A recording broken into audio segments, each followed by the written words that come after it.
IPL 2024 నాలుగో match జైపూర్లోని Savoy Man Singh స్టేడియంలో Rajasthan Royals versus Lucknow super giants మధ్య జరిగింది.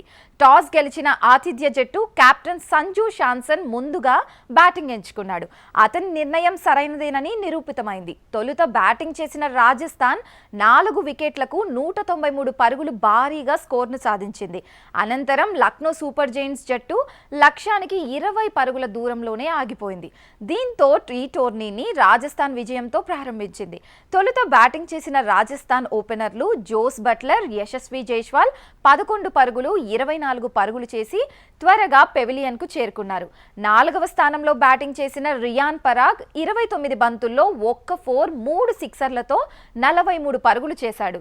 సంజు శాంసన్, రియాన్ పరాగ్ మధ్య 93 పరుగుల ముఖ్యమైన భాగస్వామ్యం నెలకొంది.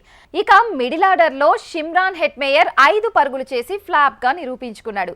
చివరి ఓవర్లలో సంజు శాంసన్, ధ్రువ్ జురేల్ కలిసి 43 పరుగులు జోడించారు.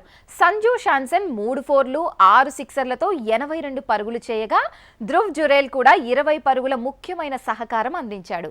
లక్నో తరపున నవీన్ ఉల్ హక్ అత్యధికంగా 2 వికెట్లు తీశాడు. 194 పరుగుల భారీ లక్ష్యాన్ని ఛేదించే క్రమంలో లక్నో ఆరంభం విఫలమైంది. లక్నో జట్టు 11 పరుగులకే తొలి 3 వికెట్లు కోల్పోయింది. క్వింటన్ డీకాక్ 4 పరుగులు, దేవదత్ పడిక్కల్ 0, ఆయుష్ బదోని 1 పరుగుతో పెవిలియన్కు చేరుకున్నారు. కేఎల్ రాహుల్, దీపక్ హూడా కూడా 4వ వికెట్కు భాగస్వామ్యాన్ని వేగంగా ముందుకు తీసుకెళ్లారు. ఇద్దరు బ్యాట్స్మెన్స్ మధ్య 49 పరుగుల కీలక భాగస్వామ్యం నెలకొంది. 26 పరుగులు చేసిన తర్వాత దీపక్ హూడా తన వికెట్ను యుజ్వేంద్ర చాహల్కు అప్పగించాడు. కేఎల్ రాహుల్ ఒక్క ఎండ్లో నిలబడి నికోలస్ పూరన్తో కలిసి 5వ వికెట్కు 85 పరుగులు జోడించాడు. రాహుల్ 58 పరుగులతో కెప్టెన్సీ ఇన్నింగ్స్ ఆడాడు.